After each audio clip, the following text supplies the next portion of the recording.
Welcome back. Welcome to the third talk of this morning session, which will be given by Giulia Rubino. Giulia did her PhD in Vienna in the group of Philipp Walter, an experimental group, and she defended a couple of months ago and moved to Bristol for a postdoc. And she will tell us about quantum superposition of thermodynamic evolutions with opposing times. Giulia, please.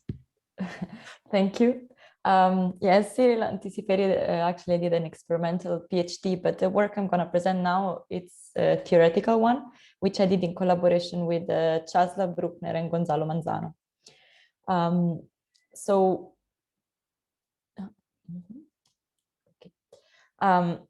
As to reconnect to what Gisèle was saying in his talk just 2 talks ago, if one wants to define in arrow of time, one would need to look at something different than if one wanted to define just an instant in time.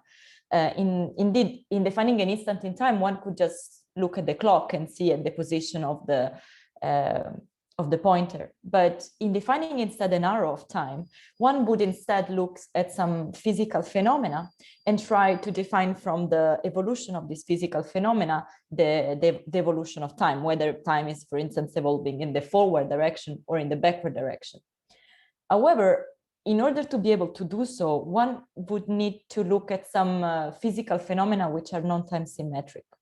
For instance, if I were now looking at this physical phenomena that I'm showing you here in this video, and I just was looking at the phenomenon, recording the event, and then I was showing you the video and asking you whether I'm showing you the movie in the direction in which I recorded it, or I'm showing you the time reverse, then you would not be able to tell me which of the two is the one I actually recorded and which one is the one I'm showing you as a rewind.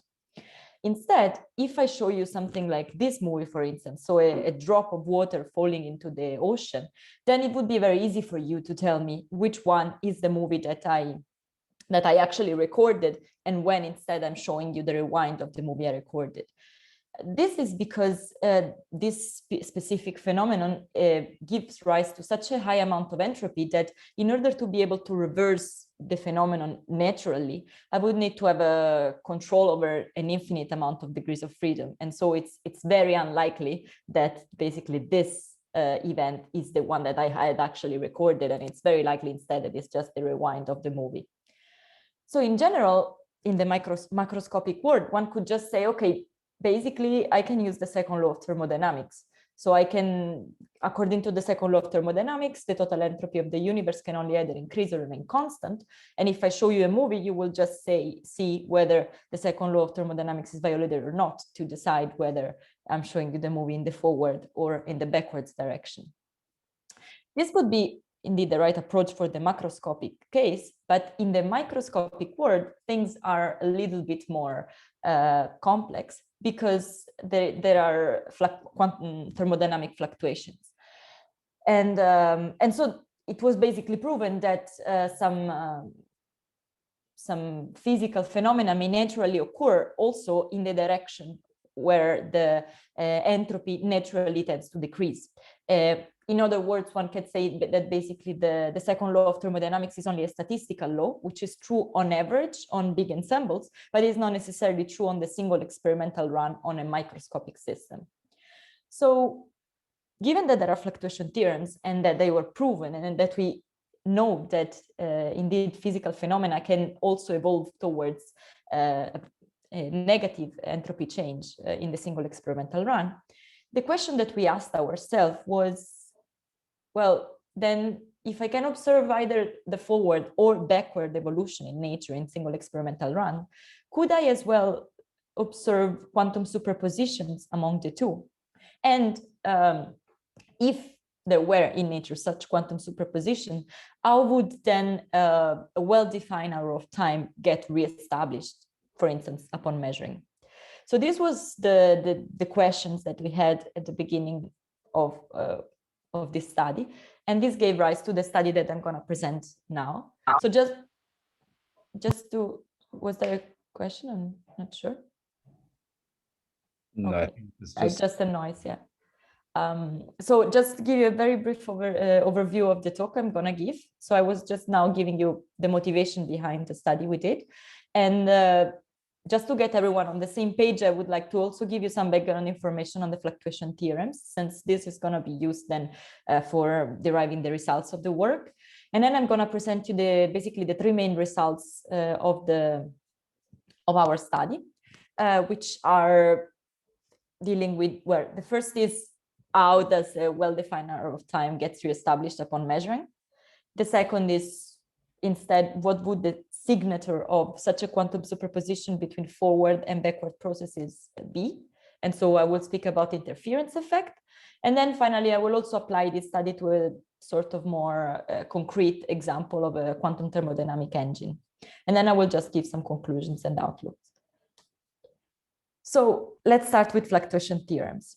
So actually, I'm going to take inspiration from the way in which Dzerzhinsky himself presents the fluctuation theorems in this work.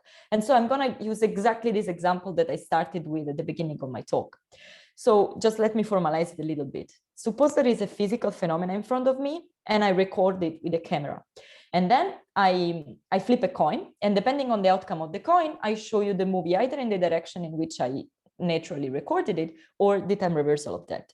But suppose also that, of course, I give you the Hamiltonian of the system and the details of the change of free energy in the system and so on. And I ask you, which movie am I showing you? Am I showing you the forward or the time reversal? Now, in the macroscopic case, as I was saying before, you can just use the second law of thermodynamics. And so in particular, a little bit more formally, what you would be looking at, you would be looking at the average work performed on the system by this external driving mechanism that is giving rise to this thermodynamic process. And you would look at this difference in the free energies before and after this thermodynamic process has occurred. And depending on the sign of it, you would be able to tell me you are showing me the movie in the right direction or in the rewind. Instead, if you look at the microscopic case, then you will have to take into account the existence of these fluctuations. And so you cannot just anymore use the second law of thermodynamics to assess whether I'm showing you the movie in the forward or in the backward direction. So one of the forms of fluctuation theorems is this given by this equation, where by PW, I mean the probability that the work plus W is invested in the forward evolution. And instead, with this tilde P minus W, I will indicate the probability that the work minus W is invested in the backward evolution. So in general, these tildes will always refer to the backward evolution quantities.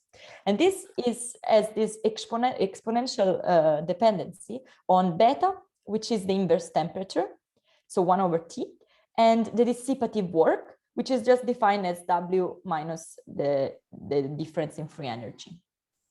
So what does this mean? For instance, this means that in the forward evolution, total entropy decreasing events will tend to vanish exponentially with the size of the entropy change, whereby entropy change, I mean basically this inverse temperature time dissipative work. And instead, in the backward evolution, total entropy increasing events will tend to vanish exponentially with the size of the entropy variation. So let me give you just a concrete example to have an idea of what this would mean.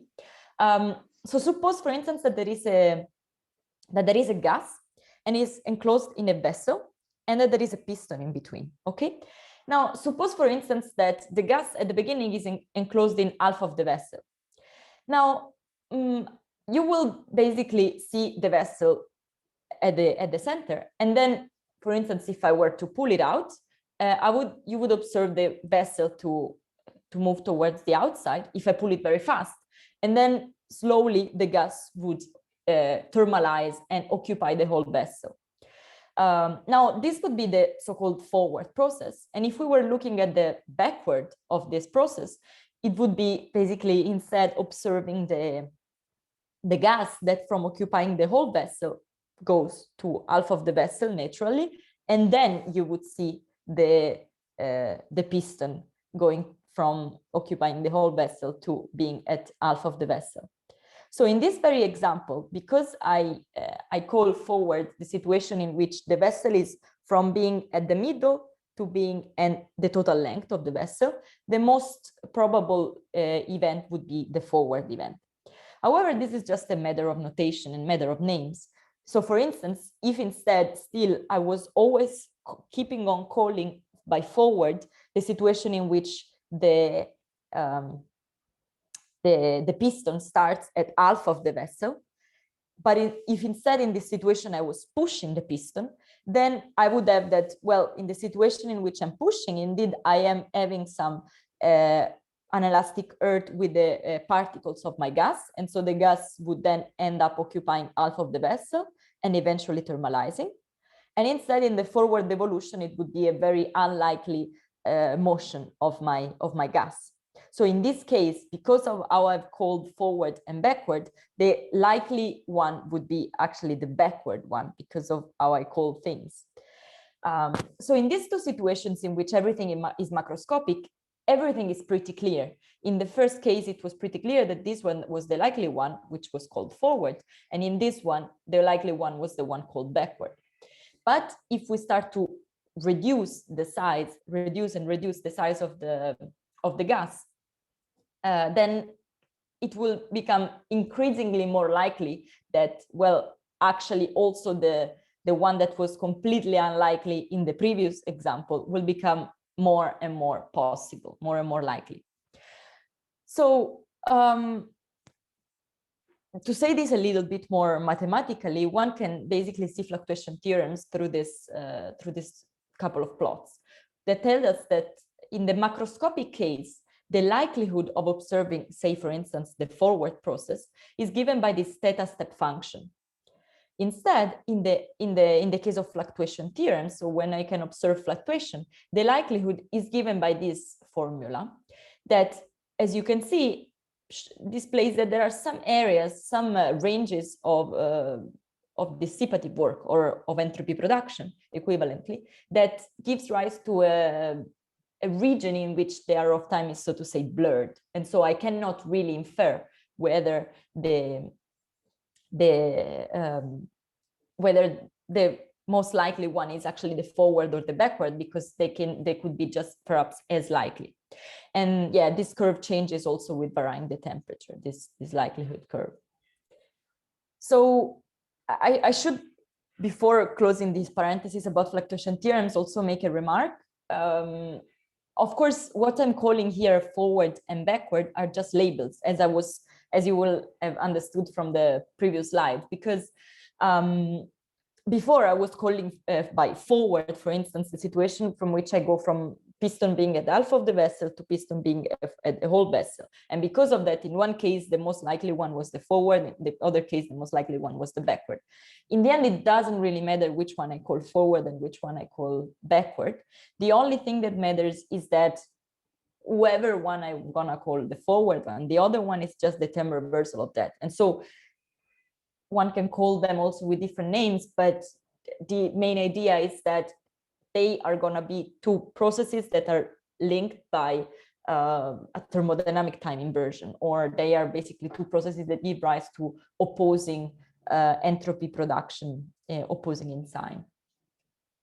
And also, of course, the signs are going to depend in which of the two I'm going to consider as forward. So for instance, if I have a situation in which an energy E2 is bigger than an energy E1, and I'm going to call this one as the forward, then I will have that the forward process will see a positive entropy production, and the backward one would see a negative entropy production in the quantities of where all the signs are with respect to the forward.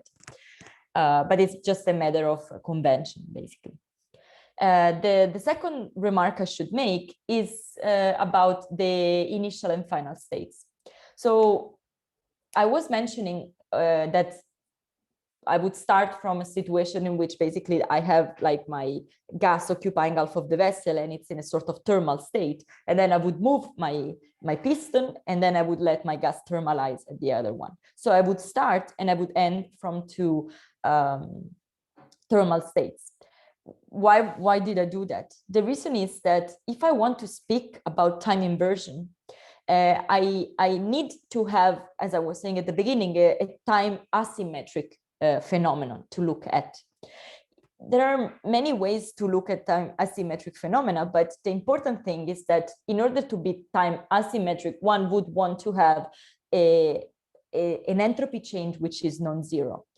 And so the way in which we decided to do so was to introduce a time asymmetry by starting and ending with some thermal states. So for instance, in the studies that are going to follow, all the processes that we're going to look at are going to be something like this. So I'm going to start from a thermal state, something thermalized with an environment. Then I'm going to be applying some unitary quenches that bring my state from equilibrium to out of equilibrium, and having invested or gained a certain work W. And then I'm going to, so during this quench, my system is going to be unplugged from the environment, and I'm just going to do the unitary. And then I'm instead going to plug it again to the external environment, and the system is going to exchange a certain amount of it Q and reach a second thermal state.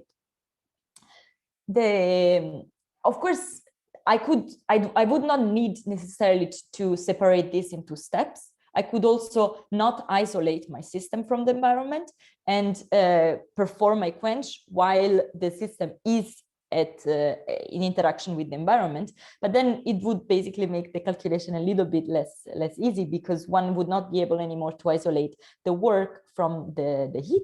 And so in order, basically just for convenience, I'm gonna keep my system isolated from the environment during the duration of the quench. The initial and final states I'm gonna start with are gonna then be the opposite in the case of the backward thermodynamic quench. So when I'm going to do the backward thermodynamic quench, I'm going to start with the final state, which is the thermal state. So I'm going to start with an initial state, which is the thermal state, which was the final state of the forward evolution. Then again, I'm going to implement a unitary, which is the time reversal unitary of the previous thermodynamic quench. And then I'm going to reconnect it to the environment and reach a second thermal state, which was the initial state of the forward quench. So this said, basically just to wrap up what I was saying until now about fluctuation theorems, when I was speaking about this game in which I record a physical phenomenon and then I show you the movie and I ask you which of the two I'm going to show you, the best strategy to use in the case of microscopic systems in single runs of this game would be to look at the quantity beta and the dissipative work and see whether this is much larger than 1, where the dissipative work is in modulo, or not. If it's much larger than 1, then you can give me a clear answer and you can say, okay, the directionality of time was clearly forward or was clearly backward, depending on the sign. And whereas instead, whenever it's of the order of 1, you basically cannot infer the time in this region of entropy production. So this is enough of what I wanted to tell you, just to kind of remind you a little bit about fluctuation theorems. And now I'm going to enter in the details of the study that actually we implemented based on that. So far, I was just speaking about kind of state-of-art result in fluctuation theorems. And so I was looking at just a forward evolution or a backward evolution in a single experimental run. And now instead, I'm going to take those two and I'm going to create quantum superpositions among the two. And I'm going to see what are the consequences of these quantum superpositions and how to assess that one is looking at such quantum superposition. So in order to build the model that I'm going to analyze now, let us consider the joint state of the following systems. So a thermodynamic system S, on which this thermodynamic quenches will be applied, an environment E, which will include the thermal reservoir and any other degrees of freedom that will eventually get entangled with the thermodynamic system, and then finally an auxiliary system A. I'm going to use this auxiliary system A to create quantum superpositions among forward and backwards evolution. How? Let us consider first the initial state. So for the initial state, I'm going to start whenever my auxiliary system is in a certain state, which we can call 0. Then I'm going to start with the initial state of the forward evolution, of the forward quench. Instead, whenever I'm going to start from, whenever my auxiliary system is in the state 1, I'm going to start from the initial state of the backward evolution. So what are these initial and final states of the forward and backward evolutions? Something like that.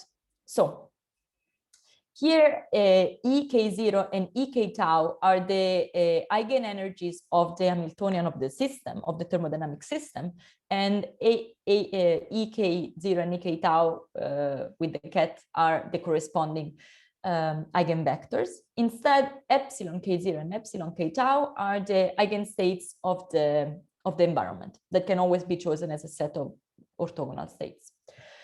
Z0 and Z tau are the partition functions, which are defined like this. And this theta is the so-called anti-unitary time reversal operator, which flips the sign of observable without parity, basically. So as you can see here, if I trace out the environment, I'm going to get some Gibbs states. And so I'm going to get some thermal states for the system. And so these are my two initial states that I'm going to now plug in this formula.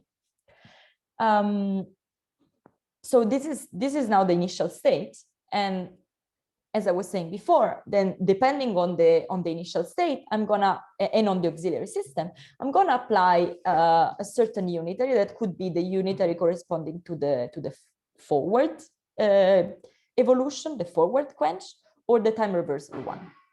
And I'm going to do this only to the system. So the system is going to stay isolated from the rest, from the environment and the auxiliary. And I'm going to implement just the unitary to the environment and the auxiliary systems.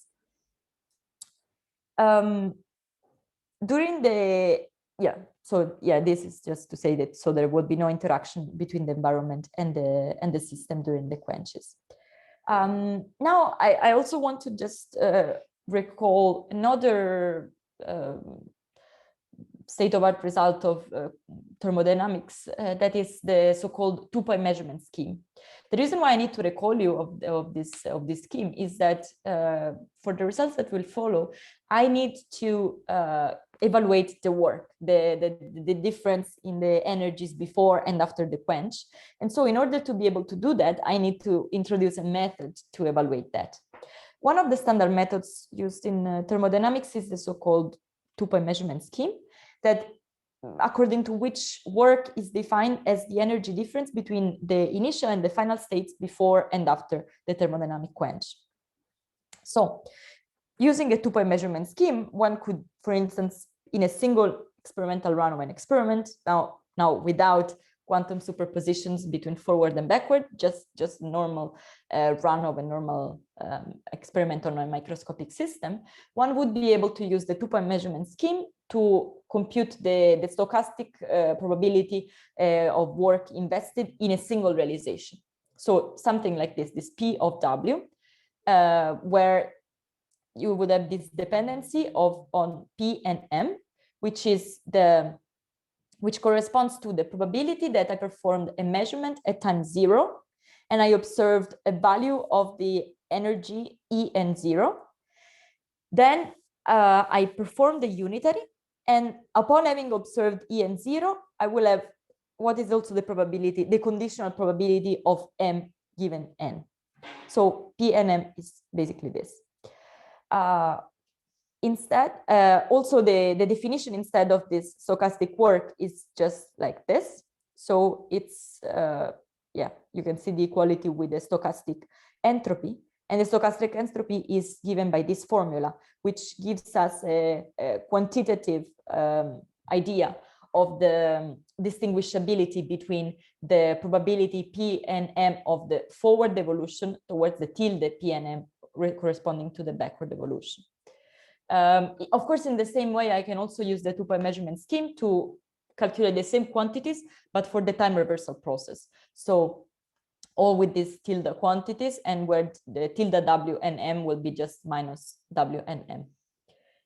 So now what I'm going to do is I'm going to use this 2-point measurement scheme and I'm going to apply it to the situation that I wanted to analyze. So not just forward on the or a backward evolution, but a quantum superposition between the two.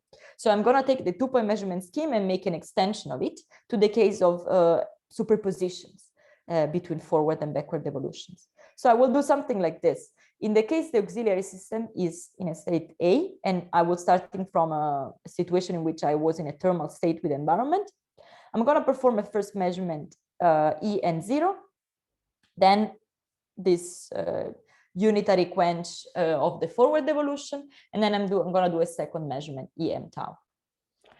Vice versa, when I start from 1, I will have all the quantities of the backward. And these two processes would correspond to basically the 2-point measurement scheme in the forward and in the backward process. I'm going to put in a quantum superposition. Now, mathematically, this means that I'm going to start whenever my auxiliary system is in the state 0.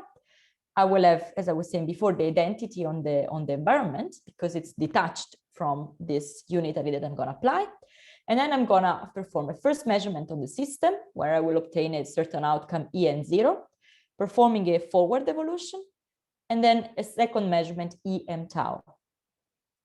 Same thing I'm going to do when I have instead that my auxiliary system is 1, but all the quantities will be time reversed. So with this anti-unitary time reversal operators theta.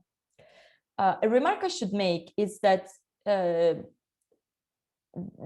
the extension of this 2-point measurement scheme to this quantum superposition of forward and backward is a little bit more subtle than this. I cannot just do measurements inside. These two cannot just be some measurements that I perform, because of course I would destroy the coherence of the process, and so I would collapse. I would not have this quantum superposition between forward and backward anymore if I perform measurements inside this branches of the superposition.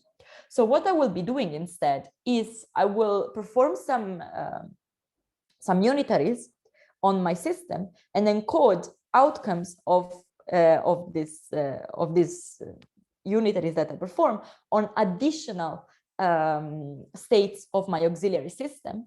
So I'm not gonna measure anything. I'm not gonna have any click inside this measurements of the 2-point measurement scheme, and I'm just going to perform unitaries and encode all possible outcomes in additional states of the auxiliary system. I'm going to keep everything until the end, and so I'm going to create a quantum superposition between say this forward and backward evolution by injecting a quantum superposition state into two first measurements, U1 and U2. Then I'm going to perform this unitary either in the forward or in the backward. And then, for instance, in the case I perform here, I'm going to have U1, then the forward, then U2, and then I will encode all the states in additional states of the auxiliary system, and then I'm going to interfere them in the end and only measure at the very end. And same thing instead when I go for the backward evolution. I'm going to interfere them at the end and then measure only afterwards. So the real measurements of the 2-point measurement scheme are actually the joint action of this unitary and these final measurements at the end. So enough for these details of this extended 2-point measurement scheme. And now let's apply it to this quantum superposition and see what conclusions one can draw about this system. So this MW was this measurement that I was showing you before, that I'm going to apply to my initial state. And then, as I was showing you in this scheme, for instance, here I put some beam splitters. So I would projecting here in the state, say, for instance, plus minus, or any other basically diagonal basis would do the job. So in general, here I'm going to consider some state psi of A, some general state psi. And what I want to look at is the joint probability of measuring the work W having projecting on the auxiliary state psi. So something like this modulo square of this final quantity. Just to clean a little bit the formulas that are to come, I'm gonna define some like short for some quantities. So for instance, I'm going to call P W of psi, this conditional probability of observing a certain work W having measured a quantity psi for the auxiliary system. And I'm also going to group this, these few quantities in some variables Q0 psi and Q1 psi. So the outcome that I'm going to obtain for the conditional probability W given psi is something like this. So what we showed is that basically this conditional probability of W given psi is going to be the sum of an incoherent part, which is just compatible with having run the process in either the forward direction or the time reversal direction. And then a coherent part, which is the truly quantum feature, which is instead arising from the existence of this quantum superposition between the forward and the backward quenches. This interference term is something like this. Now, we don't really need to enter in the details of what is written here. This is not needed for the results that I'm going to derive next.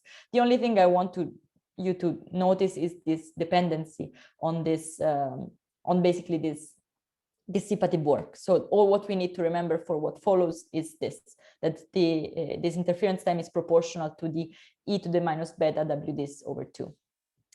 So the first question I want to answer was this one concerning the if I have a quantum superposition between forward and time reversal processes, how would a well-defined arrow of time arise upon measurement, for instance? And we showed that if I perform a measurement on the energy eigenstates of the system just through this extended two-point measurement scheme, and I observe a very, for instance, large entropy production, I would have that as a result, I will have effectively projected my state onto the forward component. So the probability of work given psi would of the whole quantum superposition would correspond pretty much to the probability of the forward process. Vice versa, if from this measurement, from this extended two-point measurement scheme measurement of the entropy production, I would observe a very large value of the entropy production, but with a negative sign, then I will have effectively projected my state onto the backwards component. And so basically this shows that for some certain range of the entropy production, the outcome of my measurement is going to be pretty much that of effectively projecting the state onto either the forward or the time reversal component, which would be somehow the equivalent of having projected the auxiliary state in either 0 or 1, but I haven't done that. So I have not measured the auxiliary state and projected it on 0 and 1. I was actually only measuring the entropy, but already from measuring the entropy and observing a very large variation, this effectively projects onto a well-defined arrow of time component. So given that I performed a measurement and I was observing a well-defined direction of the arrow of time, the next question we asked was, okay, but then in what situation would I be able to say instead that I was looking at a quantum superposition of two thermodynamic evolutions, of two thermodynamic arrows of time? And the answer to this is instead by looking at this truly quantum feature of this quantum superposition, so at the interference term. So in order to convince you of this, let me take a concrete example. And so let me consider a spin 1/2 system that is subjected to a magnetic field, which is rotating in the xz plane with a certain angular velocity omega, so an Hamiltonian of this form. This would correspond basically to a spin 1/2 system that was at the beginning in an eigenstate of sigma z, and then after some certain unitary quenches will be in an eigenstate of sigma x. And again, I'm going to perform quenches in the forward and time reversal direction and create quantum superpositions among the two. So I'm gonna again look at this at the results after having projected on some certain state psi of the auxiliary system, and in particular I'm going to consider for this very case the state psi minus, plus minus of the auxiliary system. So if we consider the limit of a rapid quench, so a very large degree of irreversibility, I could compare the work probability distribution in the case of positive interference or negative interference between these forward and backward components. And I could compare it with instead the classical mixture of the forward and the backward processes. So this green bar. As you can see, in the limit of a rapid quench, what we observed is that the interference term would result in either sharpening or flattening the coherent work distribution. And this would effectively increase or decrease the level of reversibility of my resulting quench, of the resulting quench from this quantum superposition of forward and backward evolutions.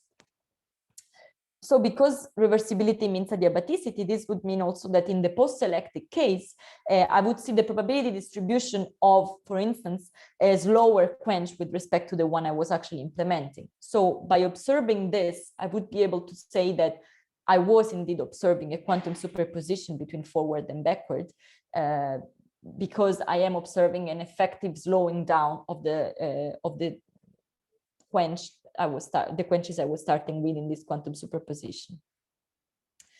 So this was basically to tell you what the signature of this quantum superposition could be. And then finally, I'm also going to give you another concrete example from quantum thermodynamic engines. And in particular, I'm going to consider the case in which I'm going to extend this scheme that I built so far to not only superposing either forward or time reversal components, but also to considering some other thermal machines. So for instance, instead of superposing forward and time reversal components, I could superpose a heat engine and a refrigerator. So if I were to do a thing like this, I could consider this two cyclic swap engines. So in one case, a swap in which I take heat, I start from two systems at some thermal equilibrium with some external environment, one hotter and one colder. And I could take some heat from the hot system and pour it into the cold system. And then I would then put them back to in contact with their environment. And in the second case, instead, I would take heat from the cold system and give it to the hot system. So in one case, I would perform a heat engine in which I extract work. And in the other case, I would instead be considering a power-driven refrigerator in which I invest work to extract heat. So I would then compare again, as I did in the previous case, the work probability distributions for the case of just the heat engine, the refrigerator, and the case of the quantum superpositions among the two. And what I would observe is that, in the case, for instance, of the heat engine, so this peak corresponds to the peak in which, as you can see, I am extracting work, so I'm gaining work, but at the expense of pouring heat into my system. Here, instead, is the situation in which I have to invest work and in order to refrigerate my system, so to extract heat. And in the case of the heat engine, as you can see, there is the higher peak is the one in which I am extracting work. And in the case of the refrigerator, the higher peak would be the one in which I am investing work to extract heat. But in both the heat engine and the refrigerator, I will have a central peak that is going to be the highest one. And it's corresponding to the case in which just nothing happens. So I'm not extracting heat, nor pouring work. If I then quantum superpose these two, I would have a situation in which, in the case of positive interference, pretty much the situation in which nothing happens is the one that is maximized. But in the case of instead negative interference, I would have that the central peak, the one in which nothing happens, is totally minimized. And instead the probability of the machine doing something is maximal. So in the post-selected case, in which I only look at the negative interference, I would basically obtain as a result to limit unwanted fluctuations, because I would have that my machine always does something. It's going to either act as a heat engine or a refrigerator, but in each experimental run is gonna perform one of the two actions. So this was just to give you a more concrete example of some possible concrete application of this. And this brings me also to the conclusion of the talk. So just to summarize what I was speaking about during my talk, I started my talk by asking two questions. I told you that according to fluctuation theorems, one can observe, one can have either situations in which a microscopic system in a single experimental run would naturally evolve towards the direction of a positive entropy production and a negative entropy production. And if one uses the change of entropy to define an arrow of time, then this would mean that the system is kind of evolving naturally towards either positive, a forward, or a backward temporal evolution. I then asked the question of whether these two could also be superposed, and the first question I asked was, how would, if I were to look at such a quantum superposition, how would a well-defined arrow of time get reestablished? And the answer I gave to this question was that this would happen upon measuring the entropy production and observing a very large change, either a very large increase or a very large decrease of the dissipative work. And so this would, if I observe either of the two, I would obtain as a result that I have effectively projected onto either the forward or the backward temporal directions. Then I asked instead what would be a designator instead of the fact that I was looking at quantum superpositions between forward and backward. And I showed you that the interesting term in this case would be the interference term. And so I showed you that when I have interference, for instance, the quantum superposition between two irreversible processes can result in a dynamic which is no longer irreversible or less irreversible than the previous one. I also applied these results to a more concrete case of some superpositions of thermal machines. So the future directions are, okay, one possible direction would be to actually try to look at some more concrete experimental scenarios in which those sort of things could be superposed. Indeed, the idea is that people have been performing experiments on fluctuation theorems so far. And so it would be very interesting to understand how could one devise a scheme so that one can actually give rise to a quantum superposition between a forward and a backward evolutions. And also, another interesting question would be, if it is possible to have quantum superposition between forward and backwards, suppose that in nature there are such superpositions, could perhaps the decoherence effect be acting like the measurement that I was just showing you before, and then give rise to an effective projection of the arrow of time onto either of the two components, and this would basically then give rise to what we see with our eyes, and the fact that it appears to us that there is a kind of well-defined directionality of the times arrow. And yeah, with this I reached the conclusion of my talk, and I thank you for your attention. And yeah, these are a list of references for this talk. Thank you very much, Giulia. Any questions? Let's see this. Okay, there's a question from Hippolyte in the chat. Can you see the chat? He's asking about a paper by Giulio Caribella a recent paper about quantum time flip, where I think in the paper they're looking at what kind of time reversal operation can be defined. Yeah. Can you say more about the time reversal that you're using, and if this is linked to Giulio Chiribella's work? I think they are kind of very similar idea, but in a sense they are looking. So the idea is very similar because we are superposing a forward and backward, and also in their case they want to superpose a sort of forward evolution, and then they also want to see the time flip of that. Now there is, I think, a very crucial difference between this result that I was showing you and the one of Giulio.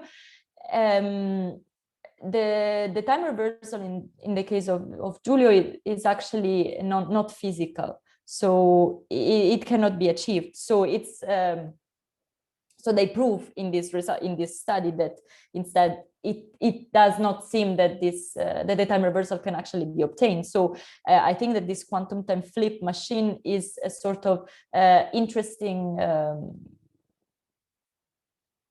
study, but it's not very clear whether it could ever be experimented. I mean, observed in nature and physically achieved. Whereas the components that I was superposing here, the forward and time reversal components, have been observed, like people have done a whole bunch of experiments on fluctuation theorems, so they can actually be quantum superposed. I don't know exactly how easy this would be to kind of take those experiments and then translate them in the case of quantum superposition. Clearly, one thing is to perform a run of your experiment towards the backward evolution, and a different case is to create quantum superpositions among those two. But in principle, there are no physical limitations as to why this should be achieved. And also maybe the other difference is that in the case of Giulio, they don't really consider thermodynamics in the game. So another maybe fundamental difference is that what we are dealing with here is really to some thermodynamic processes and assessing the error of time from the entropy and all these thermodynamic quantities. Yeah, but you're saying that Giulio had a no-go theorem, and here you can do something. So is it that the time reversal operator is different? Or... yeah, I mean, yeah, they kind of try to construct their time reversal operator in their situation, and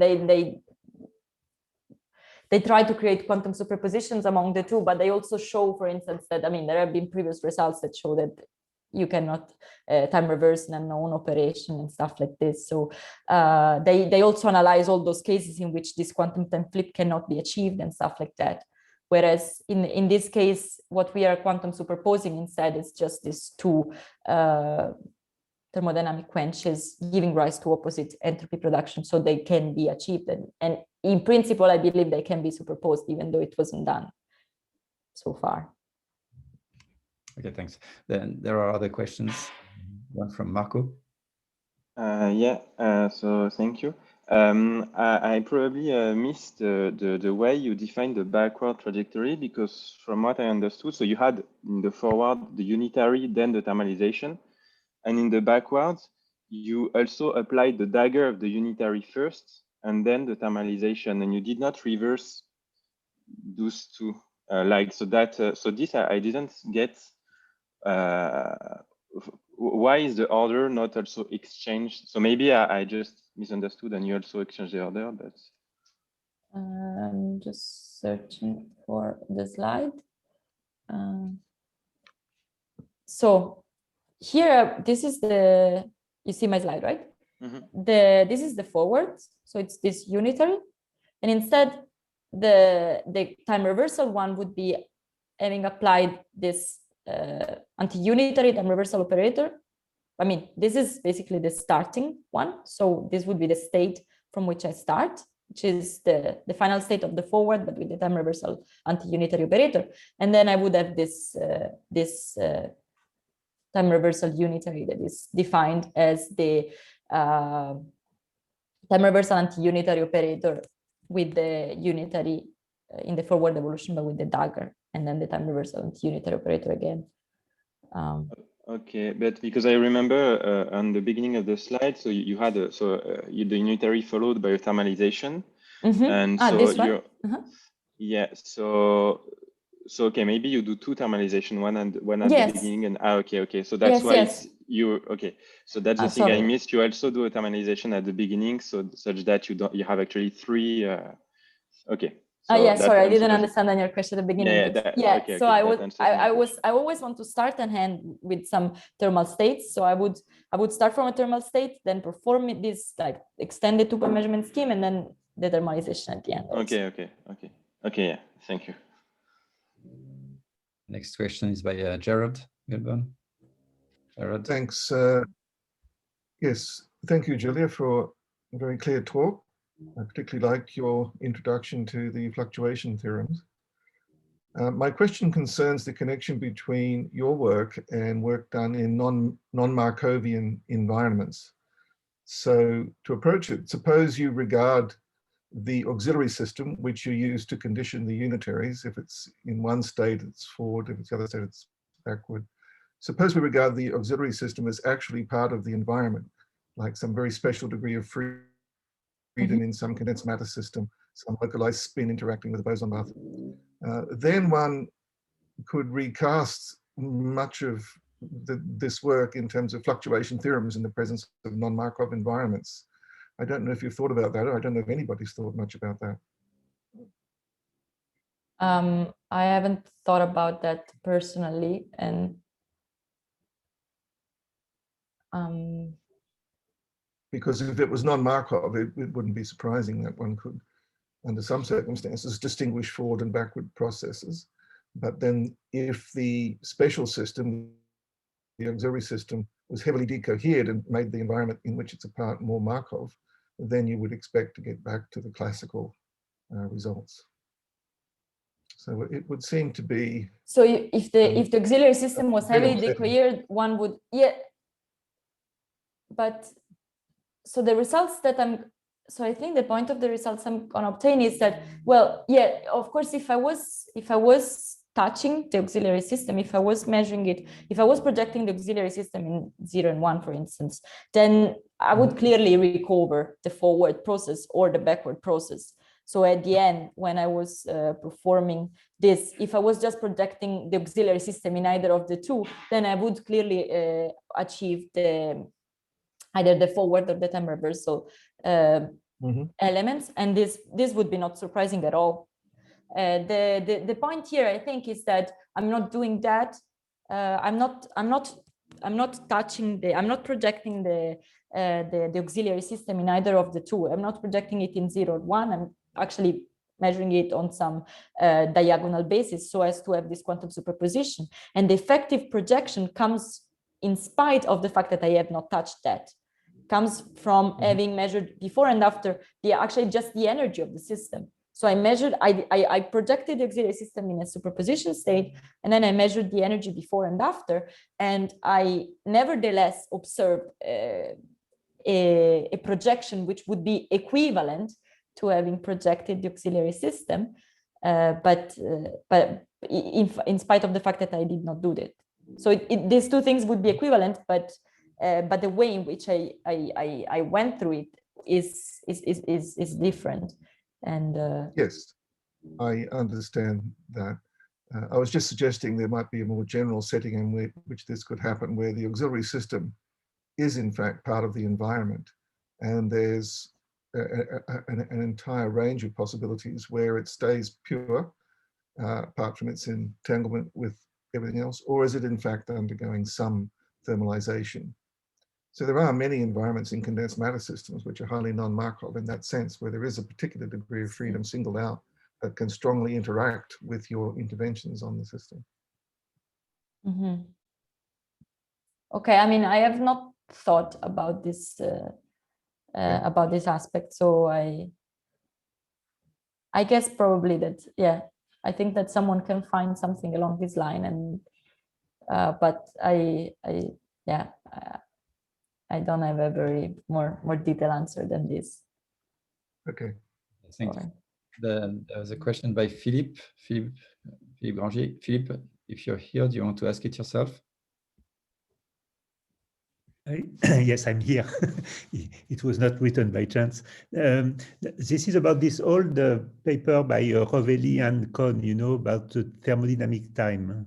So it's maybe a sort of a blue sky question, but do you know it? And can we draw any relationship with your work? Because there is quantum thermodynamics, etc. You know this paper? Or I mean, I know, I don't know exactly if I know this one. Thermodynamic definition.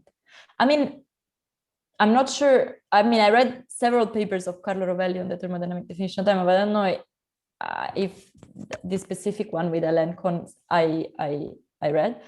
I think that in the end, the definition that Carlo Rovelli has about the thermodynamic arrow of time is pretty much the same one, and I think he agrees with this, with our definition of the thermodynamic arrow of time. So I think that the two works are. They are using rather sophisticated mathematical tools with algebraic formalism, all the thing on related to maybe it goes a little bit outside standard quantum mechanics what they are doing. Okay, then I don't know if I'm aware of this work. Okay. That I'm Carlo sorry, is not here. Maybe he should tell more. He could tell more than me about that. So maybe we wait for him. Yeah, then I don't. Yeah. Well, I can see that Gerard had an answer to this. Gerard, do you want to say a word? Yes, it's something I've thought a bit about. So the answer is yes, there is a connection, because one way to think about the work by Carlo on the thermal time hypothesis is that if you have a localized system interacting with a delocalized bath in its ground state, and you suddenly quench it in the way that's described here, then it will evolve into the reduced state will evolve into a mixed state on which you can found a thermal time hypothesis. So there is indeed a connection to local quenches and localized systems and restrictions on measurements. And I wouldn't, it's true they used algebraic quantum field theory to do it, but actually you can do it in quantum optics fairly easily as well. It's not that difficult. And yes, a question of, do you have a relation on the quantum reference on the quantum optics version of this thing? I'm preparing it at the moment, I'm sorry, but I can give you an example. If you have a two-level system, an electric dipole, two-level system in its ground state in the vacuum of the field, that's an energy eigenstate of the field. And if you suddenly quench it by exciting the two-level atom, it now becomes, extremely rapidly entangled with the field. And in quantum optics, we would refer to that as spontaneous emission. And that's enough randomness on which to base a thermal time hypothesis if you keep exciting it and watching it decay. It would be a little bit like a thermal clock where you watch a system making random transitions between the ground and excited state. So spontaneous emission. That's all I can say at the moment. Sorry? Spontaneous emission defines a direction of time. This is what you say. Oh. It's two things. It's the local intervention, so time always becomes local, and entanglement that results when you have a restricted number of degrees of freedom that you can observe locally. And that's how spontaneous emission arises, because you only measure the atom, you don't measure the entire field that the photon's emitted into. Okay. If you have any reference, you can write in the chat. I would be interested. Thank you. Okay. Yep, sure. Yep, I can send you something. Okay, then there were some other questions in the chat. Alexei, you had a quick question about the reference. Yeah, just a very quick point of information. Thanks, Giulia. You referred to this no time reversal of unknown processes. Yeah, what reference did you have in mind? I was thinking of Mio Murao work with the first author is, I think, Marco Tullio Quintino, and the last author is Mio Murao. Okay, I see. If you want, I can search it and send it to you via email. But yeah, I remember the first and the last authors. Okay, thank you. Thank you. It would be great. Aurélien had a question. Aurélien? Yeah, thank you. So thank you for the very interesting talk. The question that I have is concerning the picture that is visible here on your slide. It's probably related to the previous question as well, because here I can see that you have one mechanism where it's normally the time order is normal, so the upper part of U1 evolution. So you send some signal inside. At the end of the process, you have a signal which is going into the second device. So it means that this is logical, because if the first process is as a normal time order, but then you have also this dash line going back from the second device to the first one. And I'm afraid that if the system is very complicated, like it seems that you want, it will look like a signal going from the first device to the second one. So you will probably never be able to send back a signal to the first device. It will always go outside of the first one. Okay, maybe I can explain a little bit this scheme. So the idea is that you have a first beam splitter from which you inject, and then this dashed is just to differentiate the two. So you have a quantum superposition. So you will inject your system here and then create a quantum superposition between this branch and this branch. They are both evolving basically from left to right in this direction. Then in this upper branch, you will prepare a state in the initial state of the, say, forward quench. You will apply this first unitary U. Suppose, for instance, this unitary gives two possible outcomes. Then you will go through that you encode in two additional degrees of freedom of the auxiliary system. Then you will perform a first unitary in the forward quench, let's say. And then you will go from the forward quench to a second unitary, which was the second measurement of the two-point measurement scheme. And then finally, you will reach the final beam splitter. So this final projection on this state Xi that I was speaking about before. Instead, in the case of the second branch, you will go from the second, from this U2, the second unitary. So this would be the first measurement of the two-point measurement scheme. Then you would have this time reversal quench. And then you will go to the first quench, and then finally to this beam splitters that would perform this projection again on this, say, Xi of the auxiliary system, and then finally you would have this detection. So in one case, you would go from the unitary U1 to the forward to the unitary U2, and then projecting on the Xi A. And in the second case, you would go from the unitary U2, then the time reversal, and then U1. And then reaching the final beam splitter. So this, for instance, I mean, now I put beam splitters just to make to use a scheme that one could do. But if you were doing this with some, say, optical setup, this would be totally doable, and you could connect those. Of course, even more interesting would be to do this with something which is not an optical setup, so that you can actually observe these changes in the work and in the energy of your system. Perhaps with some thermodynamic systems, but all those operations should totally be doable. And causally speaking, they will look very strange from the when you watch the communication canal between U1 and U2. It could be simply understood. For example, if your process U1 is a spontaneous emission process, so this I can understand that you send some part of the photon which are emitted to the U2 lab, let's say. But then, if you watch the symmetrical process, it's an absorption process from the second lab. Then, what the system could send to U1, it seems to be always absorption. So all the process are somehow coming from the first lab, not from the second one. It looks like you are going from. If you are able to do these kind of things, then you are going to have some retrocausal system. Because if the system is too complicated, it seems like simply a spherical wave going out from an atom. No, I mean, the idea is that you would just implement the time reversal quench of your original one. So, for instance, if I don't know, if you had a gas that was expanding, you could, for instance, apply some sort of I don't know, in a classical experiment, you could implement some a magnetic field that would instead compress the gas.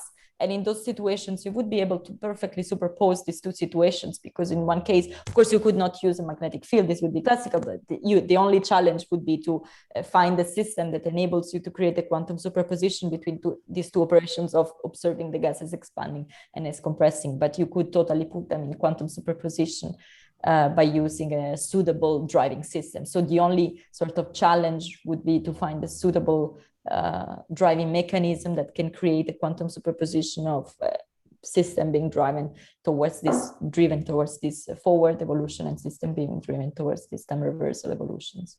Mm-hmm. Okay, it's very interesting situation here. Thank you. There's a question by Eugene. Thanks for a nice talk. Excuse me. I'm trying to make some connections. So there is this business of prediction and retrodiction in the continuous quantum interaction. And Klaus Mellmer did some theoretical work some time ago. We did some work, we did some measurements. And if I have a system which, for instance, is some material system interacting with light, light can play a role of the dissipation. And then if I'm interested in a quantum state, looking at the light, I can do either the prediction, let's say, with the rising exponent, and then I can predict the state, or I can do the retrodiction, running the time backwards and sort of reconstruct the state in the past. So to me, it looks a little bit like there are constituents in what I'm trying to describe, which may fit into your picture of the world, but I'm not sure. Maybe somebody has some comments.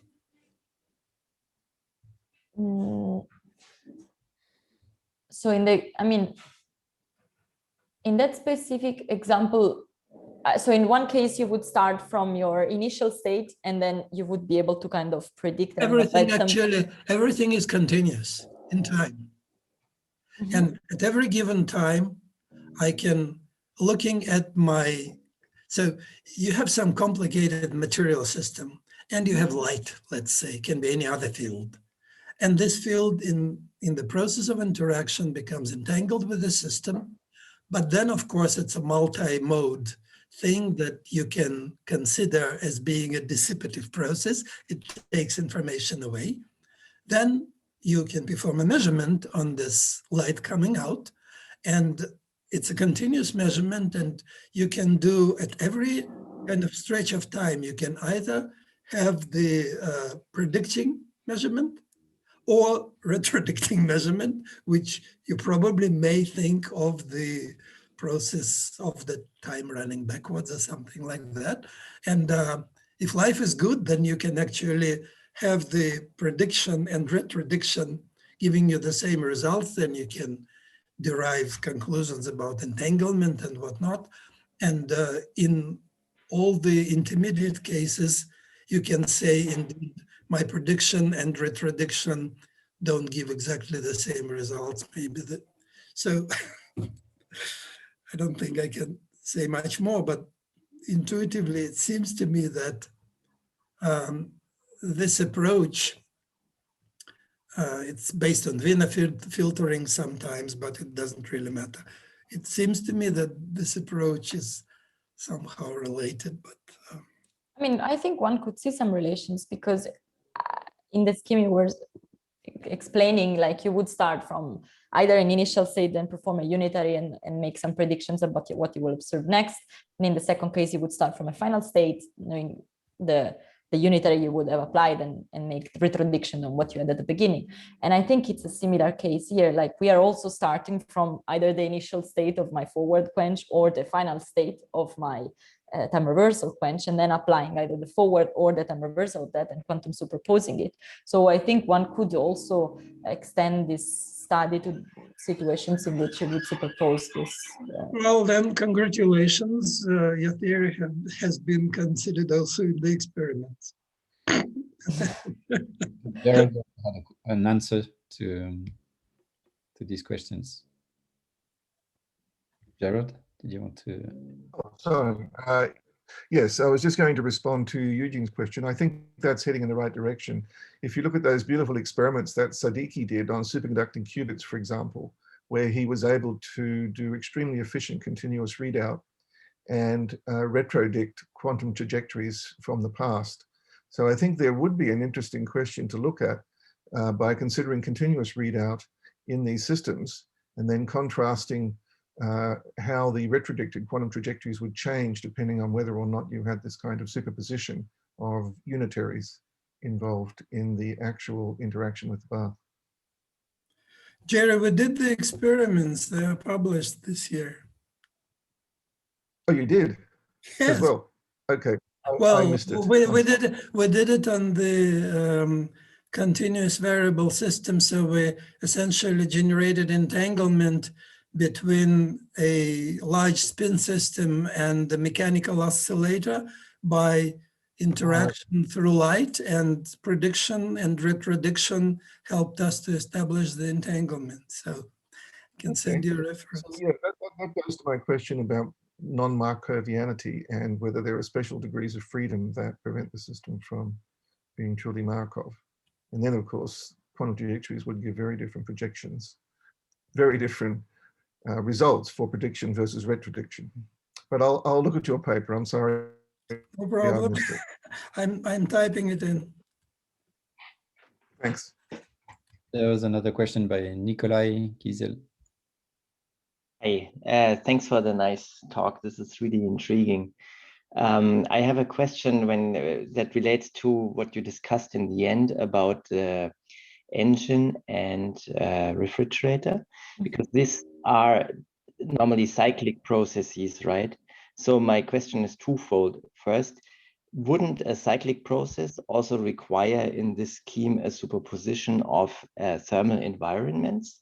And second, how does the extended two-point measurement scheme relate to this cyclic processes? Yeah, so okay, the first one about the environment. Yes, so there are two ways one can do this. I mean, the idea is that in this two-point measurement scheme that I was presenting before, you would have a thermalization before and a thermalization at the end.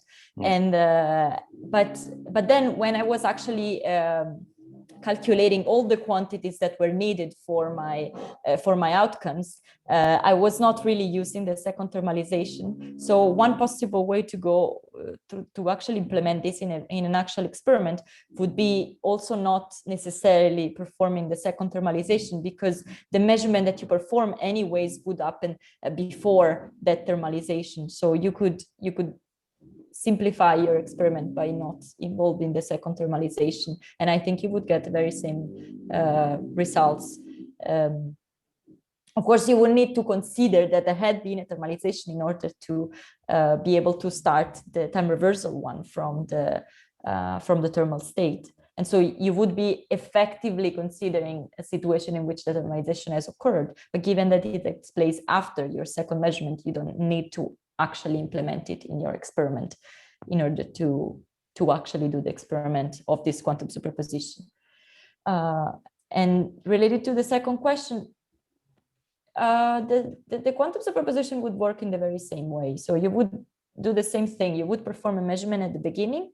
I mean, not a measurement, actually, this unitary operation that I was telling you. So this, you perform a unitary and you encode your system in additional degrees of freedom of the auxiliary system.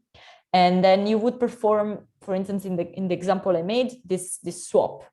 You would either extract the heat from the hot system or extract the heat from the cold system, depending on whether you are investing or extracting work. And then you would perform the second measurement. It would work in the very same way as in the previous one. But you would not need to do the second, in the experiment, you would not need to do the second thermalization to simplify the things. Okay, thanks. Are there any other questions? Otherwise, of course, I can see on the chat that there has been some more discussion about the Rovelli cones time. So feel free to continue discussing this. Thank you, Giulia, again. Thank you, all the speakers. And we will end the session here. And we'll start the new session at 2:30.